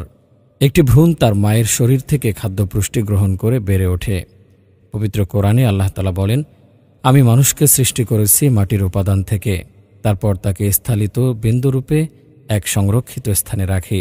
এরপর আমি সেই বিন্দুকে জমাট রক্তে পরিণত করি, অতঃপর সেই জমাট রক্তকে গোস্তপিণ্ড বানিয়ে দেই, পরে সেই গোস্তপিণ্ডকে অস্তিত্বে রূপান্তরিত করি, এরপর অস্থিরাজিতে গোস্তের আচ্ছাদন লাগিয়ে দেই, পর্যায়ক্রমে তাকে গড়ে তুলি অন্য এক সৃষ্টিরূপে। সুতরাং আল্লাহ বড়ই মহিমাময়, যিনি সর্বশ্রেষ্ঠ সৃষ্টিকর্তা। প্রায় সকল গর্ভবতী মহিলারাই গর্ভাবস্থার একটি বৃহৎ সময় প্রধান একটি সমস্যার সম্মুখীন হন। তা হল তারা পর্যাপ্ত পরিমাণ পুষ্টির সমস্যায় ভোগেন এবং অনেক সময় তারা বাধ্য হয়ে কিছু কিছু খাবার খাওয়ার জন্য আগ্রহ প্রকাশ করেন। তাই একটা জিনিস খেয়াল রাখা জরুরি যে তাদের খাদ্য যেন যথার্থ পরিমাণে পুষ্টিগুণ সম্পন্ন হয়, যাতে করে বাচ্চার খাদ্য সরবরাহে কোনো সমস্যার সৃষ্টি না হয়। গর্ভাবস্থার এই পর্যায়ে বিশেষ করে নিম্ন আয়ের লোকদের জন্য একটি সুষম খাদ্যসূচি মেনে চলা কঠিন হয়ে পড়ে এবং তাদের জন্য কঠিন হয়ে পড়ে যারা বিভিন্ন খাদ্যের পুষ্টিগুণ সম্পর্কে অবগত নন। এক্ষেত্রে একটি বড় দায়িত্ব স্বামীর উপর বর্তায়, যার উচিত স্ত্রীর জন্য প্রয়োজনীয় সব খাবার সরবরাহের সর্বাত্মক চেষ্টা করা। আল্লাহর রাসূল সাল্লাল্লাহু আলাইহি ওয়াসাল্লাম বলেছেন, তোমাদের উপর স্ত্রীদের অধিকার হল তাদের জন্য পোশাক পরিচ্ছদ ও খাদ্যদ্রব্যের উত্তম ব্যবস্থা করা। একজন বাবার এ সকল বিষয়ে অসতর্কতা একটি বেড়ে ওঠা শিশুর জন্য অত্যন্ত ক্ষতিকারক হতে পারে, যার জন্য তাকে এই দুনিয়াতে এবং পরকালের জীবনেও দায়বদ্ধ থাকতে হবে। মানসিক অবস্থা। একজন মায়ের তার গর্ভাবস্থায় নির্মলতা এবং একটি নতুন জীবনের প্রতি ভালোবাসা অনুভব করা প্রয়োজন। এটি মা এবং তার শিশু উভয়ের জন্য উপকারী। পিতা তার সন্তানের মাকে একটি শান্তিপূর্ণ এবং সজীব পরিবেশ দেওয়ার জন্য দায়বদ্ধ এবং গর্ভাবস্থার সময়কালে তার আরও কঠোর প্রচেষ্টা করা উচিত। সহানুভূতি ও ভালোবাসার মাধ্যমে স্ত্রীর সাথে স্বামীর এমন আচরণ করা উচিত যেন তার স্ত্রী গর্ভাবস্থা নিয়ে গর্ব ও আনন্দ অনুভব করে এবং এটি ভেবে সে আরও গর্ববোধ করবে যে অন্য একটি জীবন তার উপর নির্ভরশীল এবং সে তার সন্তানের কল্যাণের জন্য দায়বদ্ধ। আল্লাহ তাআলা ঘোষণা করেছেন, এবং তার নিদর্শনাবলীর মধ্যে তিনি তোমাদের স্ত্রীদের সৃষ্টি করেছেন যাতে তোমরা তাদের সাথে শান্তিতে বসবাস করতে পারো, এবং তিনি তোমাদের মাঝে ভালোবাসা ও মেহেরবানি সৃষ্টি করে দিয়েছেন। ঝাঁকুনিপূর্ণ চলন হতে বিরত থাকা। একজন গর্ভবতী মহিলার শ্রমসাধ্য কার্যক্রম থেকে বিরত থাকা উচিত এবং পর্যাপ্ত পরিমাণ বিশ্রাম নেওয়া উচিত। ভারী জিনিসপত্র উত্তোলন বা শরীরের দ্রুত সঞ্চালনের ফলে তার নিজের বা অনাগত সন্তানের অপূরণীয় ক্ষতি হতে পারে বা উভয়েরই ক্ষতি হতে পারে। গর্ভবতী মহিলাদের যে কোনো ধরনের ভারী কাজ করা থেকে বিরত থাকতে হবে এবং তাদের স্বামীদের উচিত ভারী বা ঝুঁকিপূর্ণ কাজগুলো নিজের তত্ত্বাবধানে করা। মহান আল্লাহ তাআলা পবিত্র কোরআনে ইরশাদ করেন, পুরুষগণ নারীদের প্রতি দায়িত্বশীল, যেহেতু আল্লাহ একের ওপর অন্যকে প্রাধান্য দিয়েছেন এবং তারা তাদের সম্পদ হতে ব্যয় করে। প্রসব বেদনার ভয়। একটি শিশু প্রসব করা কোনো সহজ ঘটনা নয়। প্রসব বেদনা কখনো কখনো মারাত্মক হতে পারে। গর্ভবতী মহিলারা প্রায়ই প্রসব বেদনা এবং শিশু জন্মের সাথে সম্পর্কিত সম্ভাব্য ঝুঁকির বিষয়গুলো নিয়ে চিন্তিত হন এবং সন্তান জন্মদানের পর তিনি এসব চিন্তা থেকে মুক্তি লাভ করেন। যদিও মহিলাদের গর্ভাবস্থার সাথে মানিয়ে নেয়া, তার প্রত্যহিক অপরিহার্য কাজগুলো করা এবং তার সন্তানদের খাওয়ানো সহ সংশ্লিষ্ট কাজে আন্তরিক থাকা উচিত। পুরুষদেরও উচিত সন্তানদের লালন পালন করার ক্ষেত্রে স্ত্রীকে সহায়তা করা। আল্লাহ তাআলা কোরআনুল কারিমে বলেন, তারা তোমাদের আবরণ এবং তোমরা তাদের আবরণ। সৃষ্টির নিয়ম অনুসারে যদিও ভ্রূণ একজন মহিলার গর্ভে বিকাশ লাভ করা শুরু করে, কিন্তু সন্তানের বাবাও এখানে একটি গুরুত্বপূর্ণ ভূমিকা পালন করেন। সুতরাং পুরুষদের উচিত সন্তানের জন্মের সময় তাদের স্ত্রীদের স্বাচ্ছন্দ্যের জন্য যা কিছু সম্ভব করা এবং জরুরিভাবে যদি কোনো কিছু প্রয়োজন হয় তবে তার ব্যবস্থা করা। গর্ভবতী স্ত্রীর চিকিৎসা ও প্রসবের সুবিধার জন্য যা প্রয়োজন তার জন্য একজন স্বামীর সর্বাত্মক চেষ্টা করা উচিত, কারণ এটি একজন স্বামীর একই সাথে ইসলামিক ও মানবিক দায়িত্ব। এ ব্যাপারে আল্লাহ তাআলা পবিত্র কোরআনে বলে, আর তার নিদর্শনাবলীর মধ্যে রয়েছে যে তিনি তোমাদের জন্য তোমাদের থেকে স্ত্রীদের সৃষ্টি করেছেন যাতে তোমরা তাদের কাছে প্রশান্তি পাও, আর তিনি তোমাদের মধ্যে ভালোবাসা ও দয়া সৃষ্টি করেছেন। নিশ্চয় এর মধ্যে নিদর্শনাবলী রয়েছে সে কওমের জন্য যারা চিন্তা করে। একজন স্বামীর উচিত তাদের সন্তান জন্মের পর তার স্ত্রীর সাথেই থাকার চেষ্টা করা। তবে যদি তিনি তা করতে সক্ষম না হন তবে তার উচিত স্ত্রীর সাথে মোবাইলে যোগাযোগ, প্রতি মুহূর্তের খোঁজখবর নেয়া এবং কোনো আত্মীয়কে তার কাছে থাকার জন্য প্রেরণ করা। স্ত্রীকে হাসপাতাল থেকে ঘরে ফিরিয়ে আনতে স্বামীর নিজেরই যাওয়ার চেষ্টা করা উচিত এবং ঘরের কাজকর্মে স্ত্রীকে সহায়তা করা উচিত, যেন স্ত্রী পর্যাপ্ত পরিমাণ বিশ্রাম করার সুযোগ পান এবং তার হারানো শক্তি আবার ফিরে পেতে সক্ষম হন। যে ব্যক্তি তার স্ত্রীর সাথে ভালো ব্যবহার করেন, আল্লাহ তাআলা সে ব্যক্তিকে পরকালে বিশেষভাবে পুরস্কৃত করবেন।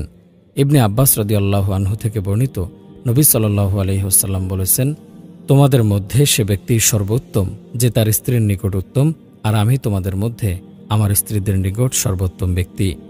একজন স্বামী যিনি তার স্ত্রীর সাথে ভালো আচরণ করেন, তাদের পারিবারিক জীবন আরও প্রাণবন্ত এবং স্নেহ ভালোবাসায় পরিপূর্ণ হয়। পরিবারের ভিত্তিগুলি আরও মজবুত হয়। এতে তার স্ত্রী তার স্বামীর প্রেম ও ভালোবাসার অনুভূতি কখনোই ভুলতে পারে না, ফলে তাদের বিবাহের বন্ধন আরও দৃঢ় হয়। সন্তানদের লালন পালনের ক্ষেত্রে সহায়তা। সন্তান একটি বিবাহের ফল। স্বামী এবং স্ত্রী উভয়ই এই সৃষ্টিতে একটি ভূমিকা পালন করেন এবং তারা তাদের সন্তানের সমস্ত সমস্যা এবং সুখের সাথে জড়িত।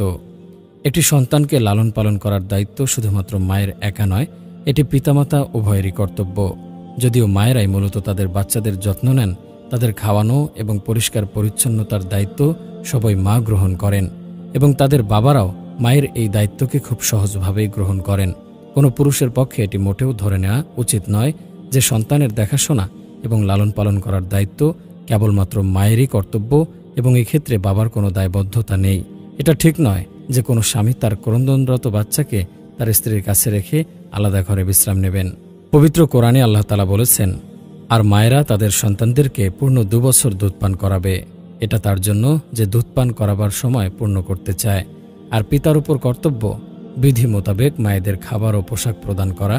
সাধ্যের অতিরিক্ত কোনো ব্যক্তিকে দায়িত্ব প্রদান করা হয় না। কষ্ট দেয়া যাবে না কোনো মাকে তার সন্তানের জন্য কিংবা কোনো বাবাকে তার সন্তানের জন্য। আর ওয়ারিশের উপর রয়েছে অনুরূপ দায়িত্ব। অতঃপর তারা যদি পরস্পর সম্মতি ও পরামর্শের মাধ্যমে দুধ ছাড়াতে চায় তাহলে তাদের কোনো পাপ হবে না।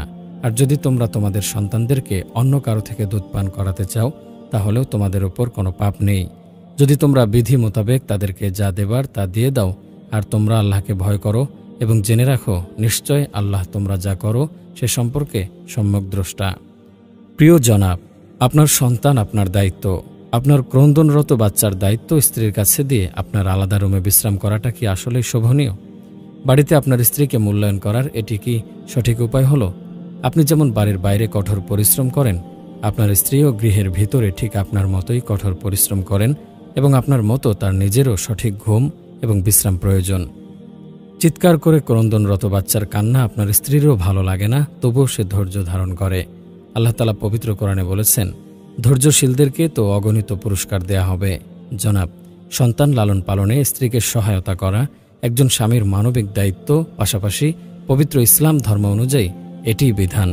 আপনারা ঘরের কাজে একে অপরকে সহযোগিতা করুন, না হয় পালাবদল করে কাজ করুন।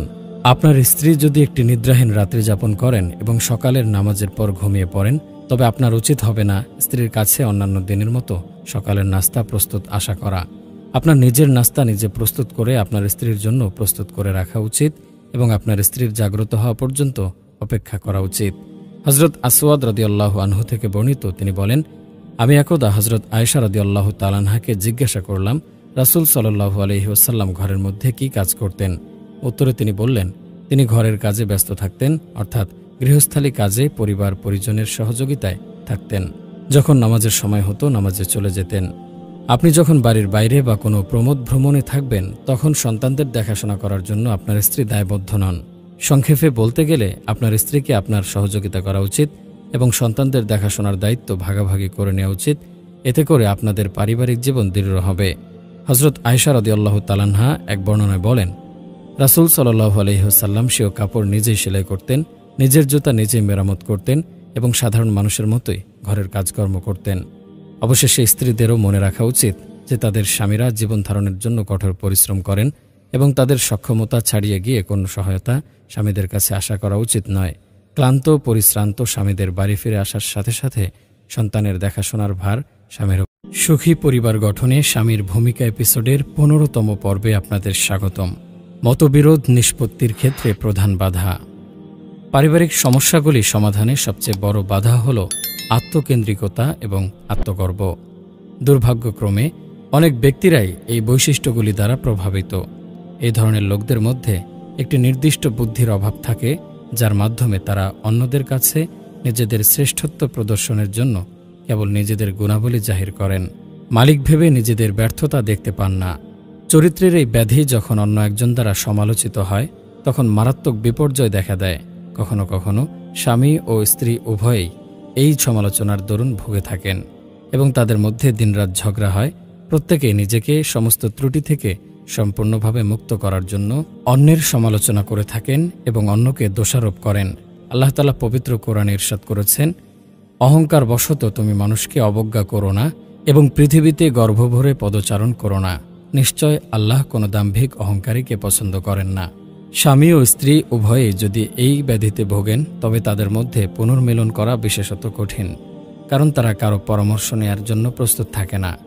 যখন পরিবারের সকলে একত্রে কোনো পারিবারিক প্রোগ্রাম টেলিভিশনে দেখেন, তখন তারা কিছু চরিত্রের মধ্যে একটি নির্দিষ্ট প্রবাহ লক্ষ্য করেন যা তাদের সঙ্গীর মধ্যে বিদ্যমান এবং সেটি নিয়েও তারা সমালোচনা করতে থাকেন। স্বামী পারিবারিক নৈতিকতার উপর একটি বই কিনে এনে তার সঙ্গিনীর হাতে দিতে পারেন। দুঃখজনক যে অনেক সময় স্ত্রী সেটি পড়ার কোনো প্রয়োজনীয়তাই বোধ করেন না। এমন উদাসীনতার কারণে স্বামী স্ত্রীর সম্পর্ক একটা মারাত্মক পর্যায়ে পৌঁছাতে পারে।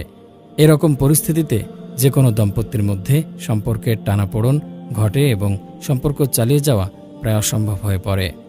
ফলস্বরূপ দাম্পত্য জীবন ঝগড়াঝাঁটি, সংকটময়, অসুখী এবং অনিশ্চয়তার পথে চলতে থাকে, এমনকি বিবাহ বিচ্ছেদ পর্যন্ত হতে পারে। তাই সমস্ত দম্পতিদের স্বার্থপরতা এবং আত্ম অহংকার থেকে বিরত থাকার পরামর্শ দেয়া হয়। একটি দম্পতি যারা এই পরিস্থিতিতে আছেন এবং একই সমস্যা ভুগছেন, তাদের সময় নিয়ে একসাথে বসা উচিত এবং দুজনের কথা দুজনের মনোযোগ দিয়ে শোনা উচিত। দুজনেরই সদ্বিচারকের মতো তাদের সমস্যা সম্পর্কে আলোচনা করা উচিত।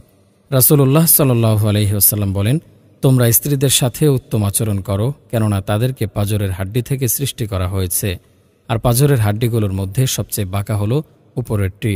সুতরাং তুমি যদি তা সোজা করতে যাও তাহলে ভেঙে ফেলবে, আর যদি একেবারে ছেড়ে দাও তাহলে বাঁকাই থেকে যাবে। তাই স্ত্রীদের সাথে উত্তম আচরণ করো। কোনো রকম কুসংস্কার ছাড়াই তাদের একে অপরের কথা শোনা উচিত। প্রত্যেকের নিজের একটি ক্ষুদ্রতম সমস্যাকেও উপেক্ষা না করে এবং সেগুলি সংশোধন করার অভিপ্রায় নিয়ে নিজেদের ত্রুটিগুলো মস্তিষ্কে নোট করে নেওয়া উচিত। তারপরে তাদের উভয়েরই নিজেদের সংশোধন করার সিদ্ধান্ত নেওয়া উচিত, তবে কেবল তখনই যখন তারা নিজেদেরকে গভীরভাবে বোঝার প্রয়োজনীয়তা অনুভব করবেন এবং পূর্বের ভালোবাসা এবং প্রশান্তি পুনরুদ্ধার করতে চাইবেন, যা তাদের মধ্যে একসময় বিদ্যমান ছিল। তবে যদি পুনর্মিলন অর্জনে তারা অক্ষম হন, তবে একজন অভিজ্ঞ, বিশ্বস্ত, সচেতন, বিশ্বাসযোগ্য এবং কল্যাণময় ব্যক্তির কাছে তাদের সমস্যাগুলো বিস্তারিত বলা উচিত। যদি সেই ব্যক্তি তাদের বন্ধু বা আত্মীয় হন, তবে এটি তাদের জন্য আরও ভালো হবে, কারণ তারা তাদের সবকিছু বলতে পারবেন এবং তার অভিজ্ঞ মতামতের জন্য অপেক্ষা করবেন। দম্পতির তার কথা শোনা উচিত এবং তার দেওয়া পরামর্শটি নোট করা উচিত এবং এটি তাদের বাস্তব জীবনে প্রয়োগ করার ইচ্ছা পোষণ করা উচিত। অবশ্যই একজন পরামর্শকের সুপারিশের প্রতি অন্ধভাবে বিশ্বাস রাখা উচিত নয়। তাদের সংসার জীবনে তা কল্যাণকর কিনা সেটা ভেবে দেখা উচিত। তবে একজন ব্যক্তি যিনি তার পরিবার এবং স্থায়িত্ব নিয়ে উদ্বিগ্ন, পরিবারের শান্তি এবং টিকে থাকার বিষয়ে চিন্তাগ্রস্ত, তাকে অবশ্যই অধ্যবসায় করা উচিত এবং ধৈর্য ধারণ করা উচিত। আল্লাহ তাআলা কোরআনে ইরশাদ করেছেন, নিশ্চয় আমি তোমাদেরকে কিছু ভয় ও ক্ষুধা দ্বারা এবং কিছু ধনপ্রাণ এবং ফসলের লোকসান দ্বারা পরীক্ষা করব, আর আপনি ধৈর্যশীলদেরকে সুসংবাদ দিন। এই ধরনের দম্পতিদের পিতামাতারা যদি তাদের সন্তানদের পারিবারিক সমস্যাগুলি সম্পর্কে অবগত হন, তবে তাদের উচিত একজন অভিজ্ঞ, বিশ্বস্ত এবং মহৎ বিচারকের সাথে যোগাযোগ করার পরামর্শ দেয়া। পিতামাতার স্বামী বা স্ত্রীর কারো প্রতি পক্ষ নেওয়া উচিত নয়। এইভাবে আল্লাহর সাহায্যে তাদের সমস্যাগুলি খুব শীঘ্রই সমাধান হয়ে যাবে। আল্লাহ তাআলা পবিত্র কোরআনে ইরশাদ করেছেন, যদি তাদের মধ্যে সম্পর্কচ্ছেদ হওয়ার মতো পরিস্থিতির আশঙ্কা করো, তবে স্বামীর পরিবার থেকে একজন এবং স্ত্রীর পরিবার থেকে একজন সালিস নিযুক্ত করবে। যদি তারা উভয়ের মীমাংসা করিয়ে দেওয়ার ইচ্ছা করে, তবে আল্লাহ উভয়ের মধ্যে নিষ্পত্তির ব্যবস্থা করবেন। নিশ্চয় আল্লাহ সর্বজ্ঞ এবং সকল বিষয়ে অবহিত। বিবাহ বিচ্ছেদ। যদিও বিবাহ বিচ্ছেদকে বৈধতা দেয়া হয়েছে, তবে এটি সবচেয়ে ঘৃণিত ও খারাপ কাজ, কেননা তালাক আল্লাহর আরশকে কাঁপিয়ে দেয়। আস-সাদিক রহমতুল্লাহি আলাইহি বলেন, আল্লাহ ওই ঘরকে পছন্দ করেন যা বিবাহের মাধ্যমে আবাদ করা হয় এবং ওই ঘরকে অপছন্দ করেন যা তালাকের মাধ্যমে পরিত্যক্ত হয়ে যায়। আল্লাহর নিকট তালাকের চেয়ে ঘৃণ্য আর কিছু নেই। বিবাহ জুতা মোজা কেনার মতো নয় যে যখন পছন্দ হবে না তখন ফেলে দিয়ে আরেক জোড়া নতুন কিনে নেওয়া যাবে। বিয়ে হচ্ছে একটি ঐশ্বরিক চুক্তি, যার মাধ্যমে দুজন মানুষ মৃত্যু পর্যন্ত বন্ধু, সমব্যথী এবং প্রেমিক প্রেমিকার মতো একসাথে থাকে। এতটাই আশা আকাঙ্ক্ষার উপর ভিত্তি করে এই সম্পর্ক প্রতিষ্ঠিত যে একজন অল্পবয়সী মেয়ে তার পিতামাতাকে ছেড়ে স্বামীর সাথে বসবাস করে। এই ঐশ্বরিক চুক্তির উপর ভিত্তি করে একজন পুরুষ কঠোর প্রচেষ্টা চালায় ও পরিশ্রম করে।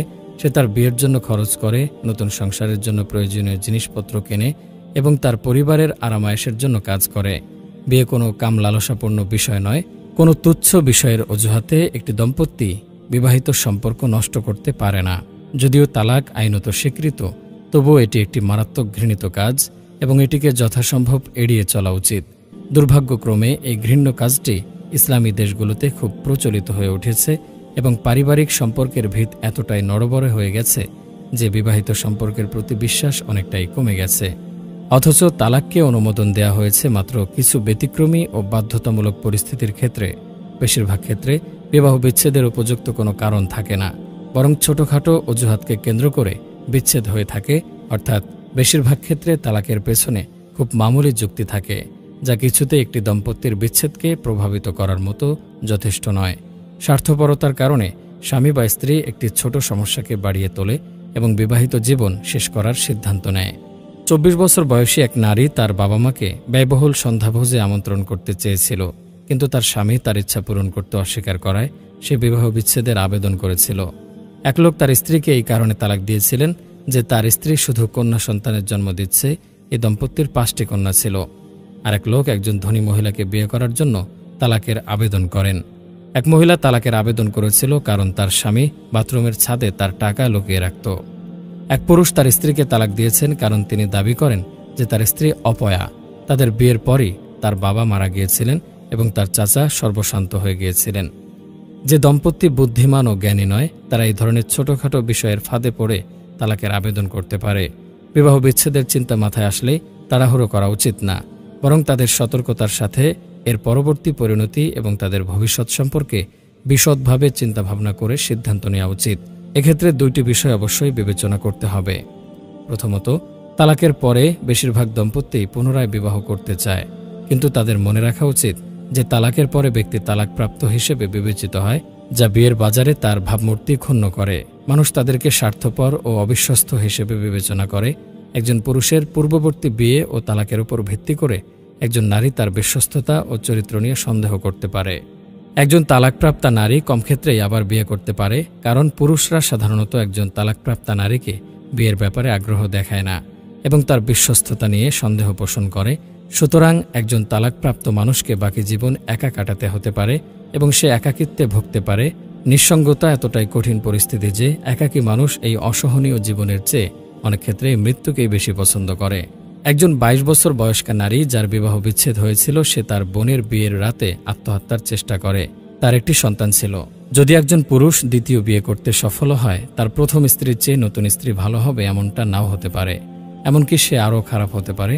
অনেক ক্ষেত্রেই লোকটি দ্বিতীয় স্ত্রীকে তালাক দিয়ে আগের স্ত্রীকে বিবাহ করতে চায়, তবে ততক্ষণে অনেক দেরি হয়ে যায়। একজন ৮০ বছরের বৃদ্ধ লোক আদালতে বলেন, ৬০ বছর আগে আমি যখন আমার প্রথম স্ত্রীকে বিয়ে করি তখন জীবন অনেক সুন্দর ছিল, কিন্তু একটা সময় পর সে আমার সাথে খারাপ আচরণ করা শুরু করে, তাই আমি তাকে তালাক দিয়েছিলাম। এরপর আমি কয়েকজন মহিলাকে বিয়ে করেছি, কিন্তু পরবর্তীতে অনুভব করেছি যে তাদের সবার মধ্যে আমার প্রথম স্ত্রী সবচেয়ে বেশি বিশ্বস্ত ছিল। আমি তাকে খুঁজে পেয়েছি এবং পুনরায় বিবাহের প্রস্তাব দিয়েছি। সেও একাকিত্বে ক্লান্ত হয়ে গিয়েছে এবং বিয়ে করতে রাজি হয়েছে। আমরা এখন আবার বিবাহ করতে চাই। একজন পুরুষ তার দ্বিতীয় স্ত্রীকে তালাক দিয়েছে কারণ সে তার প্রথম সংসারের সন্তানদের দেখাশোনা করতে পারতেন না। এরপর সে তার প্রথম স্ত্রীকে আবার বিয়ে করে, যাকে ৫ বছর আগে তালাক দিয়েছিল। দ্বিতীয়ত, যদি কোনো দম্পতি বিচ্ছেদ চায় তাহলে তাদের অবশ্যই সন্তানদের কথা বিবেচনা করতে হবে। পরিবারের বাবা মা একসাথে থেকে সন্তানদের লালন পালন করার মধ্যে ছেলে মেয়েদের জীবনের সুখ শান্তি ও স্বাচ্ছন্দ্য নিহিত, কিন্তু তাদের এই পরিবার ভেঙে গেলে তারা চরমভাবে বিপর্যস্ত হয়। শুধু বাবা মা তাদের দেখাশোনা করলে তারা মাতৃস্নেহ থেকে বঞ্চিত হবে। তারা সৎমায়ের সাথে থাকলে জীবন উপভোগ করতে পারবে না। সৎমা কখনোই তাদের আসল মায়ের মতো হতে পারবে না, বরং তাদেরকে বোঝা মনে করবে। অনেক সৎমা তার স্বামীর আগের সংসারের সন্তানদের সাথে দুর্ব্যবহার করে এবং ইচ্ছাপূর্বক তাদের জীবন বিপর্যস্ত করে তোলে, কিন্তু এক্ষেত্রে তাদের বাবাকে নীরব থাকতে হয়। আত্মহত্যার চেষ্টা করা ১৪ বছরের এক বধূ হাসপাতালে বলেছিলেন, যখন আমার বয়স ১ বছর তখন আমার মা বাবা আলাদা হয়ে যায়। এর ১.৫ বছর পরে আমার বাবা পুনরায় বিবাহ করেন এবং আমরা একসাথে বসবাস করতাম। আমার সৎমা আমাকে মারধর করত এবং এমনকি মাঝে মধ্যে আমাকে গরম লোহার রড দিয়ে ছ্যাঁকা দিত। আমার বাবা যদিও একজন সচ্ছল লোক, তবুও তিনি আমার পড়াশোনা বন্ধ করে দিয়েছেন এবং আমাকে জ্ঞানার্জন থেকে বঞ্চিত করেছেন। প্রায় ১ মাস আগে বাবা আমাকে ৪০ বছর বয়স্ক একজন লোককে বিবাহ করতে বাধ্য করেছেন। একজন ১৩ বছর বয়সী মেয়ে ফাঁস দিয়ে আত্মহত্যা করেছিল। মেয়েটি তার ২ ভাইয়ের সাথে থাকত। তার এক ভাই বলেন, আমার মা বাবা ৩ বছর আগে আলাদা হয়ে গিয়েছেন। আমার মা আরেকজন লোককে বিয়ে করেছেন এবং আমার বাবা ২ মাস আগে মারা গিয়েছেন। কালকে সন্ধ্যা ৬:৩০টায় বাসায় এসে আমার বোনকে ঝুলন্ত অবস্থায় দেখি। মা যদিও তার বাচ্চাদের দেখাশোনার দায়িত্ব পালন করেন, কিন্তু তারা আসল পিতার স্নেহ থেকে বঞ্চিত হয়। সৎপিতা প্রায় ক্ষেত্রেই অশান্তির কারণ হয়। একজন মহিলা তার দ্বিতীয় স্বামীকে সাথে নিয়ে তার ৮ বছরের ছেলেকে বাড়িতে রেখে দরজা বন্ধ রেখে হাঁটতে বের হন। তারা ফিরে এসে দেখেন বাড়িতে আগুন লাগায় ছেলেটি অগ্নিদগ্ধ হয়ে মারা গিয়েছে। তালাক একটি পরিবারকে ধ্বংস করে দেয়। পরিবারের সন্তানরা অসহায় ও আশ্রয়হীন হয়ে পড়ে। বাবা মায়ের স্বার্থপরতার কারণে শিশুরা ভুক্তভোগী হয়। একবার ১২, ৯, ৬ ও ৪ বছর বয়সী ৪ শিশু থানায় গিয়েছিল। তাদের মধ্যে বড় ছেলে বলেছিল, আমাদের বাবা মা কিছুদিন আগে একে অপরের থেকে পৃথক হয়ে গিয়েছে। তারা সারাক্ষণ তর্কে লিপ্ত থাকত এবং দিনরাত ঝগড়া করত। এখন তাদের বিচ্ছেদ হয়ে গিয়েছে এবং কেউই আমাদের দেখাশোনার দায়িত্ব নিতে চাচ্ছে না। যেসব শিশুরা উপযুক্ত অভিভাবক ও পারিবারিক পরিবেশ থেকে বঞ্চিত হয়, তারা প্রায়শই বিপদগামী হয়। উপযুক্ত শিক্ষা এবং তাদের জীবনে সহানুভূতিশীল মানুষের অভাবে তারা হীনমন্যতায় ভোগে। তারা শৈশব ও যৌবনকালে নানা ধরনের অপরাধমূলক কর্মকাণ্ডে জড়িয়ে পড়তে পারে।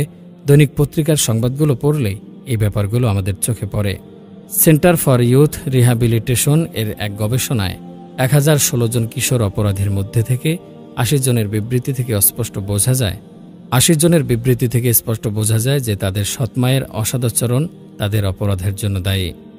হে জনাব জনাবা, আল্লাহর সন্তুষ্টির জন্য ও আপনার মাসুম বাচ্চার কথা চিন্তা করে একে অপরের প্রতি সদয় হন। একে অপরের ছোটখাটো সমস্যাগুলোকে বাড়িয়ে তুলবেন না এবং আপনার যুক্তিতে অটল থাকবেন না। একে অপরের দোষ খুঁজে বেড়াবেন না। আপনার এবং আপনার সন্তানের ভবিষ্যতের কথা চিন্তা করুন। মনে রাখবেন, আপনার সন্তানরা আপনার উপর আস্থা রাখে এবং তাদের সুখ শান্তি আপনাদের উপর নির্ভর করে। তাদের প্রতি দয়া করুন এবং তাদের জীবন ধ্বংস করবেন না। যদি আপনি তাদের একান্ত ইচ্ছাগুলোকে অবহেলা করেন এবং তাদের ছোট হৃদয় ভেঙে দেন, তাহলে আপনি তাদের জীবনে অশান্তি সৃষ্টির দায় এড়াতে পারবেন না। এতে আপনিও তাদের সাথে একত্রে স্বাচ্ছন্দ্যময় জীবনযাপনে ব্যর্থ হবেন। আর এভাবে জীবনের এক পর্যায়ে গিয়ে আপনি অশান্তির দাবানলে জ্বলতে থাকবেন। মুহতারাম ভাই, দ্য কেয়ারিং হাজব্যান্ড এই ভিডিওগুলো আপনার জন্য। আমাদের এই ভিডিওগুলো আপনি কেন দেখবেন? বিয়ে করেছেন? তাহলে ভিডিওগুলো দেখুন। বিয়ে করবেন? তবু আপনি এই ভিডিওগুলো দেখুন। সমাজ থেকে পরকীয়া দূর করতে চান? তাহলে আমাদের এই ভিডিওগুলো দেখুন।